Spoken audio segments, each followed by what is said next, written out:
Item 205, hémoptysie. Premièrement, définir une hémoptysie. Une hémoptysie correspond à une expectoration de sang provenant des voies aériennes sous-glottiques pendant un effort de toux. Elle est souvent de faible abondance, mais elle peut récidiver sur un mode cataclysmique. C'est à la fois une urgence diagnostique et thérapeutique. Deuxièmement, quels sont les éléments du diagnostic étiologique d'une hémoptysie ? Le saignement, dans le cadre d'une hémoptysie, provient très majoritairement de la circulation artérielle systémique, c'est-à-dire des artères bronchiques, dans 90% des cas, et beaucoup plus rarement de la circulation artérielle pulmonaire. Les causes principales sont les bronchectasies qui peuvent être diffuses ou localisées, les infections bronchopulmonaires, en particulier la tuberculose et l'aspergillose, et enfin le cancer bronchopulmonaire. Les autres causes sont plus rares, il s'agit des vascularites, de l'embolie pulmonaire, des causes cardiovasculaires, des fistules artério-veineuses, et dans un certain nombre de cas, aucune cause n'est retrouvée.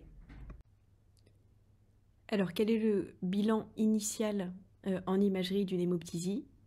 Il consistera tout d'abord en une radiographie thoracique de face qui est indiquée quelle que soit la gravité de l'hémoptysie, à savoir cependant qu'il s'agit d'un examen d'une faible sensibilité et d'une faible spécificité dans cette indication et qu'elle ne doit pas retarder la réalisation de la TDM ou scanner.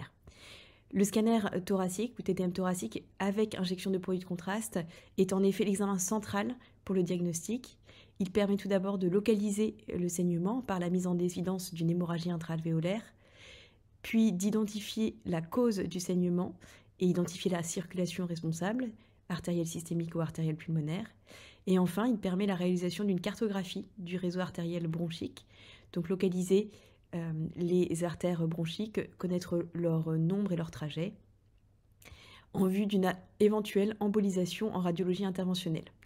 L'artérographie, elle, est réalisée uniquement au cours de ce type d'intervention, donc l'embolisation en radiologie interventionnelle, mais pas dans un but uniquement diagnostique. Quelle est la sémiologie en imagerie de l'hémoptysie ? On commence avec la radiographie thoracique. Sur la radio, on constatera des opacités alvéolaires en rapport avec le comblement des alvéoles par l'hémorragie, si l'hémoptysie est abondante. On peut également retrouver des anomalies en rapport avec la cause de l'hémoptysie. Il peut s'agir d'une atélectasie, d'une masse ou d'un syndrome bronchique. À savoir que la radiographie thoracique peut être normale avec une hémorragie de faible abondance ou une cause indétectable sur la radio. Un premier exemple en radiographie thoracique, dans un contexte d'hémoptysie de moyenne abondance et de comptage tuberculeux. La radiographie révèle des opacités confluentes, donc des opacités alvéolaires du lobe supérieur droit. Ces opacités étaient en rapport avec le comblement hémorragique et avec la cause de l'hémorragie qui était ici une tuberculose. On notera la limite inférieure nette de cette opacité alvéolaire, donc c'est la petite scissure qui correspond à la limite entre le lobe supérieur droit et le lobe moyen. Cette limite inférieure nette définit le caractère systématisé de ces opacités alvéolaires. Un deuxième exemple, avec ici une hémoptysie de faible abondance chez un patient tabagique actif à 50 paquets années. La radiographie révèle une masse excavée à parois épaisses du lobe supérieur droit. Cette masse était en rapport avec la cause de l'hémoptysie, mais non avec l'hémorragie alvéolaire elle-même.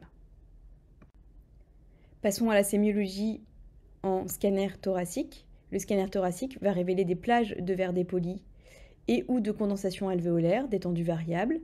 Ces plages de verre dépoli et de condensation sont en rapport avec le comblement alvéolaire hémorragique plus ou moins complet, ce qu'on appelle l'hémorragie intra-alvéolaire. On peut également voir sur le scanner thoracique des anomalies en rapport avec la cause de l'hémoptysie. Il peut s'agir de bronchectasie, donc de dilatation bronchique, de stigmates de tuberculose active ou séquelaire, ou encore d'une masse d'allure tumorale. Alors, quelques exemples pour illustrer la sémiologie en scanner de l'hémoptysie. Ici, deux patients différents qui se présentaient pour une hémoptysie de moyenne abondance et pour lequel le scanner nous a permis de faire le diagnostic positif d'hémorragie intra-alvéolaire.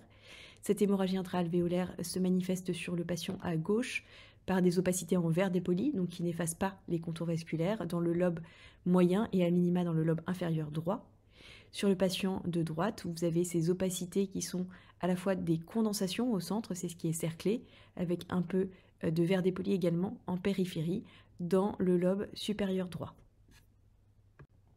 En plus de permettre la localisation de l'hémorragie intra-alvéolaire, le scanner permet dans un certain nombre de situations de nous orienter sur le diagnostic étiologique de cette hémorragie. Donc ici, on a un contexte d'hémoptysie de grande abondance chez un patient tabagique à 50 paquets année. On repère différents types d'anomalies sur le scanner. Premièrement, des lésions d'emphysème en rapport avec l'intoxication tabagique.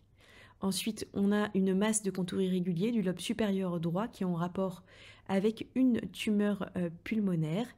Et on a en périphérie de cette lésion d'allure tumorale un verre dépoli qui traduit la présence de l'hémorragie intra-alvéolaire et qui explique donc la sémiologie. Autre exemple dans lequel le scanner thoracique nous aide à nous orienter sur la cause de l'hémoptysie. Ici, on a un contexte d'hémoptysie récidivante de moyenne abondance chez un patient qui a des antécédents de tuberculose. Le scanner thoracique encopacial, fenêtre parenchymateuse, nous révèle ce foyer de bronchectasie dans le lobe supérieur droit. Donc on voit des bronches dont le calibre est anormalement dilaté et qui ont des parois qui ont perdu leur parallélisme. Et donc il s'agit donc de bronchectasie qui peuvent être à l'origine d'hémoptysie en raison d'une hyperartérialisation bronchique.